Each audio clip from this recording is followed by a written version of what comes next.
marcando el rumbo, Siempre tempranito para ti. marcando el rumbo. Primera noticia del día, el Colegio de Abogados preocupado por concentración de poder del INACON. Así mismo es, a base de que ha empezado todo este revuelo de la nueva ley de libre expresión, el Colegio de Abogados critica este proyecto de ley y dice que por contradicciones entre sus principios y los mecanismos de control impuestos, se oponen a la creación del Instituto Nacional de Comunicación, INACOM, al considerarlo una amenaza a la libertad de expresión por concentrar funciones de regulación, sanción y suspensión de medios en un solo organismo. También dice que el INACON sería designado por el Poder Ejecutivo y el Senado sin participación de la sociedad civil que compone su independencia. Y también están haciendo un llamado a vistas públicas para que la gente dé su punto de vista. Yo siento que ojalá y de verdad se unan los medios que tienen que unirse por el sinnúmero de vacío como que hay en esto, la ambigüedad. Yo le mandé anoche la ley para que Sí, se la sí, lean. sí. Léansela. Y uno vaya mirando las cosas. Yo entiendo Digo, que el también anteproyecto. la ponencia, la participación de Cristal Acevedo, y vamos a ver cuál otra persona podemos traer que de su punto de vista siento que explica bastante bien lo que está Creo que pasando tendremos ahí. que buscar un jurista, alguien que nos hable de la parte Constitucional, legal, para que las implicaciones que ya un Oye. órgano nuevo sancionador, o sea, sancionando, o sea, todo eso implica un tema de justicia, administración de justicia. Sí, Creo que porque hay que tenemos que pasarlo buscar. por el sedazo. Sí. Hay Así unas que cuantas ponte en cosas agenda ahí. eso para ver qué abogado podemos traer que nos pueda hablar sobre ese tema. Seguimos con la noticia. Diputado Bray Vargas denuncia monorriel de Santiago aumenta casi el doble de su costo. Así es, el diputado Bray Vargas del Partido de la Liberación Dominicana advirtió este miércoles sobre un aumento significativo en el presupuesto del proyecto del monorriel de Santiago, el cual ha pasado de un estimado inicial de 600 millones de dólares a 960 millones de dólares, casi doble de lo previsto. Vargas recordó que el Consejo Nacional aprobó el pasado 3 de diciembre un préstamo de 500 millones de dólares para financiar esta obra y señalando que aunque no se opusieron al financiamiento, se comprometieron a ejercer un rol efectivo de fiscalización.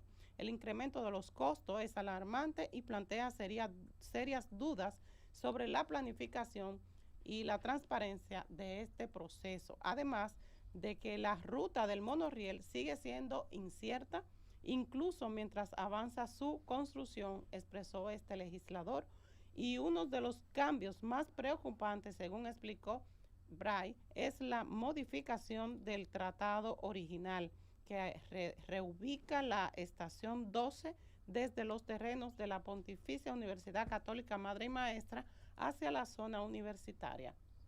Vargas también calificó esta decisión como una muestra de improvisación y alertó sobre sus consecuencias en este entorno.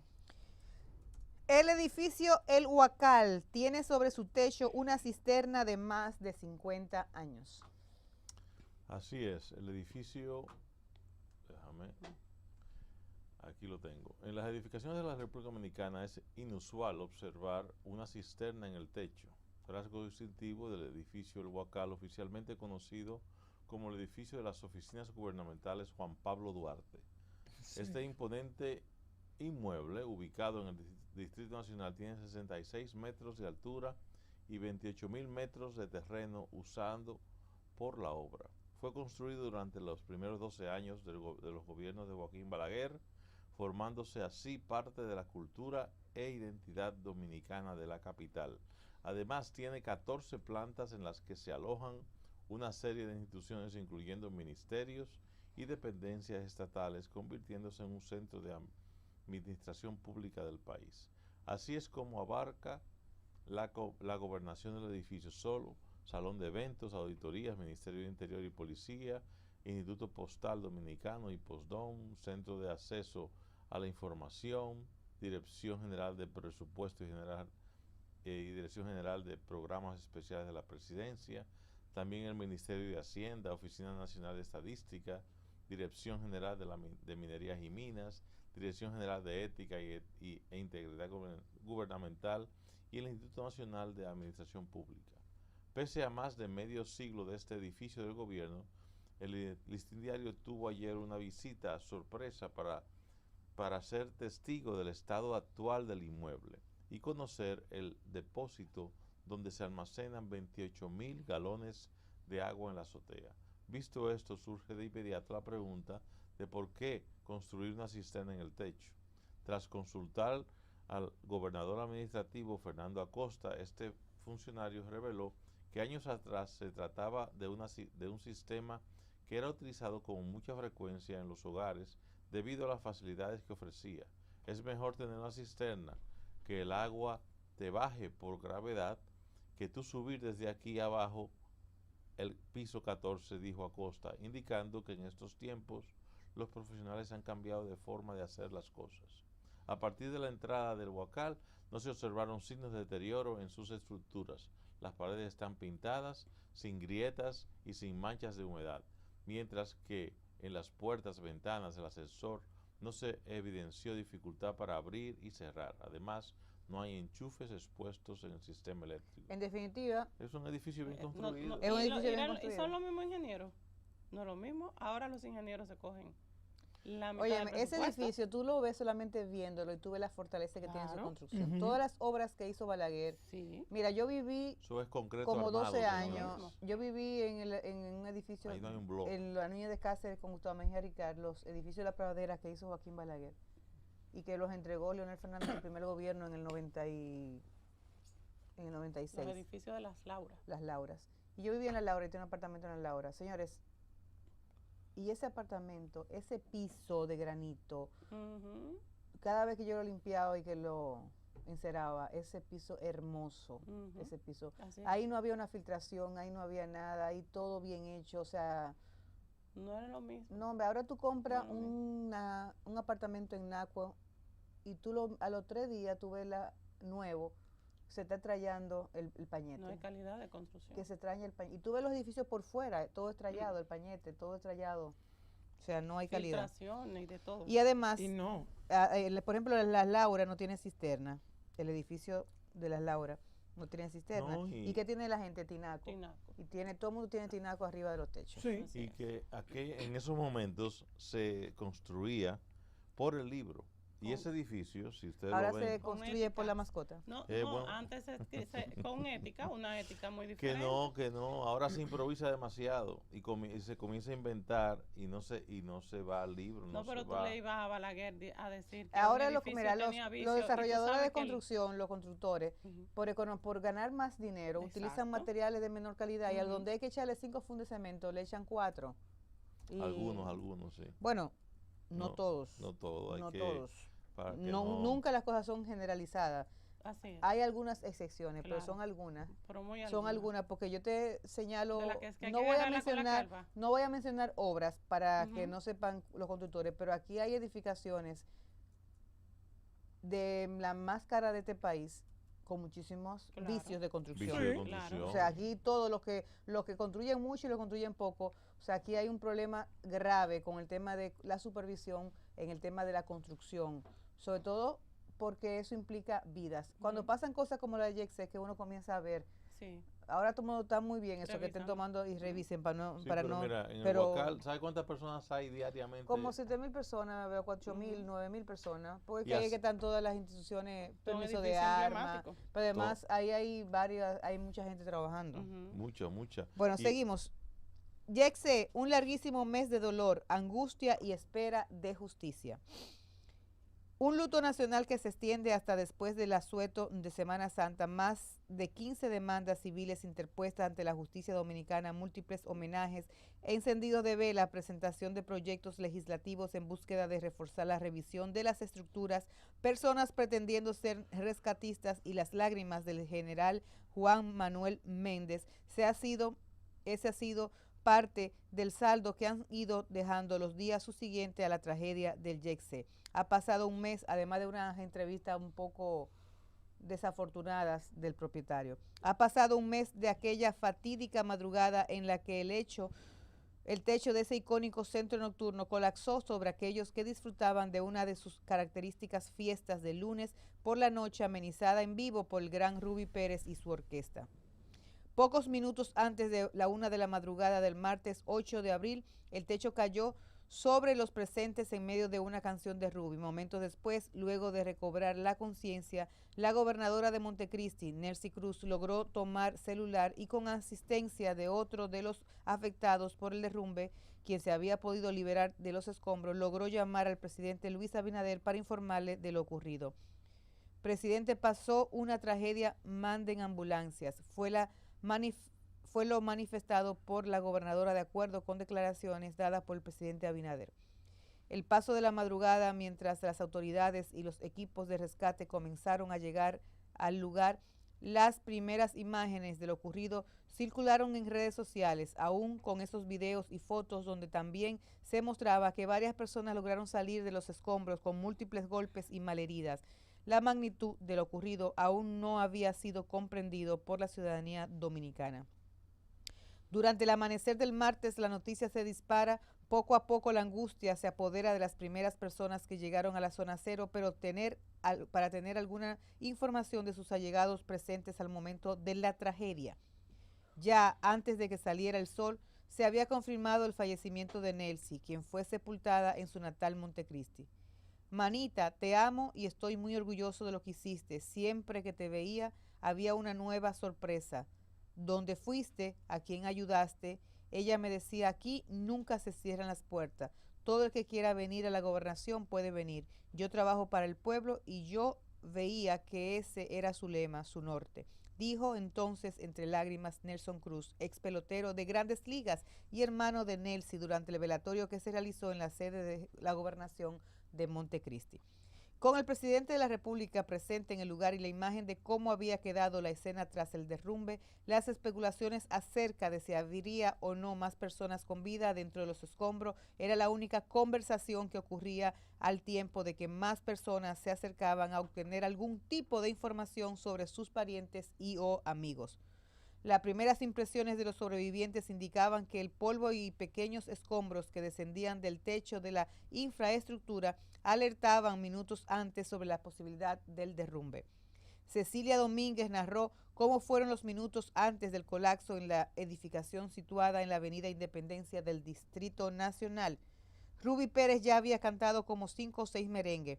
Entonces, ahí colapsó como una arenilla del techo que cayó en la mesa encima de las copas en las que bebíamos. Y mi mamá salió, le preguntó al seguridad si estaba sucediendo un terremoto o temblor de tierra. Luego mi mami entró y yo fui al baño. Cuando me estaba haciendo fotos escuché el derrumbe, expresó Domínguez. Otra de las sobrevivientes fue Zulinka Pérez, la hija del popular merenguero, quien narró que los presentes en el espacio de entretenimiento pidieron al intérprete la canción De color de rosa, música a la que la hija de Pérez le da voz, pero le pidió a su papá ayuda, debido a que fue sometida a una operación recientemente. Tras interpretar su parte de la canción, Zulinka volvió al centro del escenario, momento en que todo se desplomó, se volvió polvo y oscuridad para los presentes en la emblemática discoteca. Mi esposo se tiró encima de mí y me dijo, mami, sal, por si todo colapsa, el niño no se nos quede solo. Recuerda que le dijo su esposo, también corista de la orquesta. A las 5:36 de la tarde de ese martes, Listín Diario confirmó la muerte de la voz más alta del merengue. Ruby fue homenajeado durante una ceremonia realizada en el Ministerio de Cultura, donde sus hijos cantaron y recibieron el cariño, incluyendo a personas desde Venezuela y Colombia que su padre había creado a lo largo de su trayectoria como artista. Allí Zulinka anunciaría que formaría una orquesta llamada Los Hijos de Ruby Pérez, manifestando que ese era uno de los deseos de su padre. Posteriormente fue anunciado que esa agrupación artística haría su debut el 15 de junio con una presentación en Venezuela. Antes de que se confirmara la información de la muerte de Ruby, la noticia del fallecimiento del ex pelotero Octavio Dotel por igual enlutaba a la República Dominicana. Los nombres de Nelcy, Ruby y Dotel son solo tres de la larga lista de 235 fallecidos a causa del colapso. La misma incluye a empleados del YECC, empresarios, padres, hijos y hermanos que se encontraban disfrutando de una última canción sin saberlo. Lo que vino después, con el colapso de los días, la sepultura casi simultánea de la mayoría de las víctimas y las declaraciones entre lágrimas del general Méndez exclamando que durante sus 20 años como director general del Centro de Operaciones de Emergencia, este había sido el momento más difícil. Mientras la zona cero era convertida en una improvisada área de homenajes a las víctimas con la colocación de arreglos florales, fotografías de los fallecidos, Biblias y velones encendidos, el clamor de justicia exigido por allegados y la población en general era inerte. Las autoridades dispusieron 2 investigaciones, la técnica forense que está a cargo de la Oficina Nacional de Evaluación Sísmica y Vulnerabilidad de Infraestructura y Edificaciones, ONESVIE, y otra a cargo del Ministerio Público. Mientras esas investigaciones siguen su curso, ante la Fiscalía del Distrito Nacional se han interpuesto demandas civiles en búsqueda de indemnización por los daños causados por el colapso del YECC. El sujeto principal de esas demandas es el empresario Antonio Espaillat, quien es el propietario principal de la discoteca, manifestando que el derrumbe se produjo por falta de mantenimiento y sobrecarga en el techo de la estructura. Espaillat, quien el mismo día de la tragedia emitiría un mensaje audiovisual en solidaridad por lo ocurrido, no apareció ante la palestra pública hasta 2 semanas después de lo ocurrido, el colapso, cuando fue entrevistado por la periodista Edith Feble para el programa El Día. Allí manifestó que se enteró de la tragedia mientras se encontraba en Las Vegas, en Estados Unidos, en una feria de radio y televisión tras una llamada de su hermana, Maribel Espaillat, quien estaba dentro de los escombros. Con relación a los señalamientos de qué pudo haber ocasionado la caída del techo, el empresario manifestó que la primera persona que quiere saber qué fue lo que pasó es él, al tiempo que indicó que el lugar contaba con plafones de yeso en el techo que podían caer por acumulación de agua debido a los aires acondicionados. Esta situación se consideraba normal. Esas declaraciones se realizaron justo cuando testimonios y audiovisuales mostraban cómo se desplomaban partes del techo y en ocasiones caía agua. Varios días después de la entrevista, la Dirección de Persecución del Ministerio Público inmovilizó bienes del conglomerado de empresas que pertenecen a Espaillat tras determinar que estaría realizando acciones para transferir bienes a su nombre, lo cual había sido interpretado esto como una estrategia para evitar resarcir a los cientos de víctimas del desplome de la discoteca YECC, señalando que luego fue desestimado por los miembros de la defensa del empresario. Este equipo de defensa está compuesto por Jorge Luis Polanco, quien hasta el momento de asumir el caso era el coordinador del equipo de recuperación de patrimonio público del gobierno dominicano. Polanco fue nombrado por el presidente Abinader como el asesor legal, Polanco fue nombrado como el asesor legal, mientras que los abogados penalistas Miguel Valerio y Ramón Núñez también formarán parte de la barra que representará el caso al empresario durante el caso. Ha pasado un mes desde ocurrida la tragedia. Las investigaciones siguen en la etapa preliminar sin ningún tipo de cargos presentados hacia ninguno de los involucrados. El silencio y la ausencia de personas se ha convertido en una constante en la zona cero. Y algunos se mantienen luchando contra las lecciones sufridas durante la catástrofe y el luto colectivo ha ido desapareciendo. Comenzando el día, informando, analizando al mundo, aquí llegó